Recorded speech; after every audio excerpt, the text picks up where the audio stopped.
Good morning, everyone. How's it going? Welcome to your Hurricane Milton update from the radar at about 0700 on October 7th.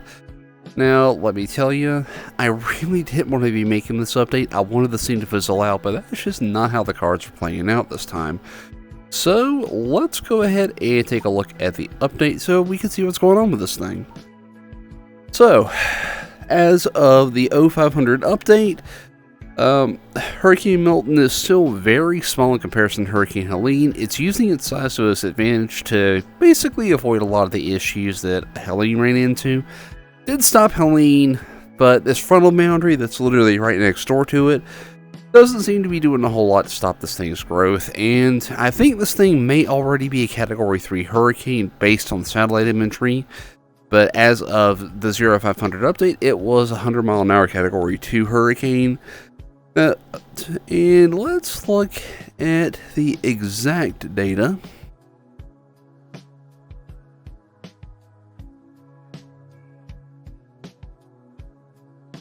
Yep, 0500, 04 Central, 100 miles an hour, moving east-southeast at approximately 8 miles an hour. And there are cones with watches and warnings issued. Northern coast of the Yucatan has hurricane warning in place, a tropical storm warning for a small portion, and it's looking like it's still on course for the Tampa Bay region of Florida. A hurricane watch is issued for dry Tortugas. It looks like it'll be about Fort Myers all the way up to Cedar Key, and tropical storm watches for the southern coast, the Keys, and the Big Bend area of Florida. A lot of these areas already dealt with Helene. This is the last thing we need in these areas, but nature doesn't seem to, what about our plight? Nature is sending us the storm one way or another, and this is going to be a lot different from Hurricane Helene because this is going to be a direct impact to the Tampa area. Probably the strongest storm I've ever seen go into this area, and it's going to be one for the record books, as if this year wasn't historic enough for Florida.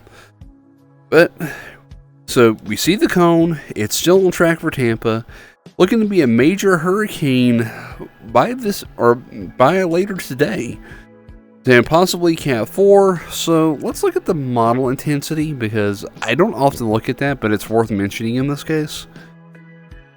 I don't have that up right now, but I'll try to put the overlay in editing. As you can see, some of the forecast guidance and some of the models are reaching into the Cat 5 territory, so don't rule out the possibility of this eventually being a Cat 5. Doesn't look like it will be one at landfall, but be ready for it all the same. So we're going to look at Radar Omega now and see what the satellite's looking like. Well, and here we have the satellite for the Gulf of Mexico. We have a low pressure center out. I tinker with this a little bit to give us better information. We have a low pressure out in the East Central Gulf, a small frontal boundary, and there's a frontal boundary to the north. You can barely see it on the edge of the screen at the top. But that is a small frontal boundary that is up there. And we have our tropical cyclone, aka Hurricane Milton, out here whirling in the southwestern Gulf. Let's see if it'll actually load the data. Oh, there is our satellite data. Whirling and getting healthier and stronger looking every single frame. Let's turn off all this cone data so we can get a better view of what is actually going on here. Projected track and intensity will keep on, and that is the line you're seeing going around it. That is a Hurricane Hunter aircraft path. That'll be very important to know when we're looking at more detailed data later on. But as you can see, this thing is looking more and more impressive as time goes on. Pretty to look at from satellite perspective, but knowing that this is barreling right for the west coast of Florida, I really, really think this is an ugly picture, folks. I don't know how else to describe it. We are looking at a very historic event for Tampa Bay. Nothing like this, as far as I'm aware, has ever happened in the last 100 years.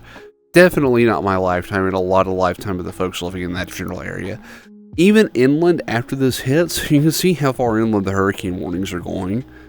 But it is going fairly far inland.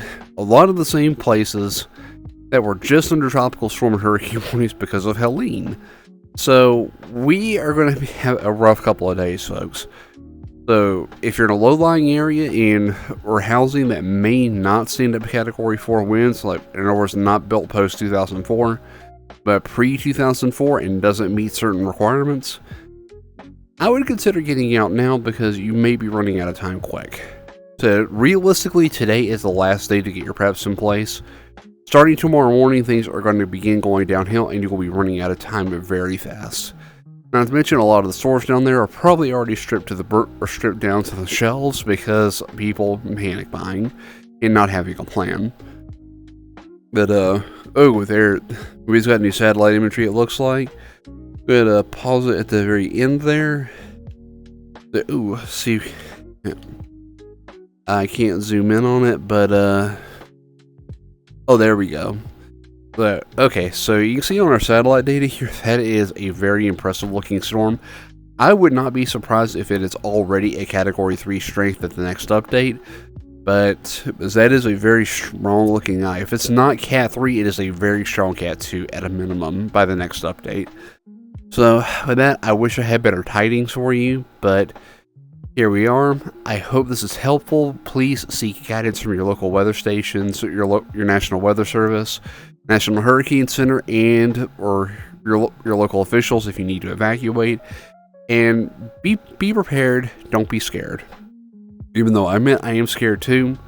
Having dealt with this 3 times this year, I'm wary. I'm ready for this to end. But we got to get through this. So again, look for your local sources. If you need specific information about your area, talk to your county sheriff's office or your local weather administrators or your local emergency coordinators, and they will get you the information you need. But be prepared to get out of here. That's all I can say. Because this is going to be historic in no uncertain terms. And with that, please let me know if I can help get you any information you need. Let me put it in the comments below. Hopefully, I won't be here in ham traffic or in the coming days to help get messages out of this area, but it could happen. So with that, take care, and I'll see you for the next update on Hurricane Milton. Maybe tonight, definitely tomorrow morning. So take care, guys. Bye.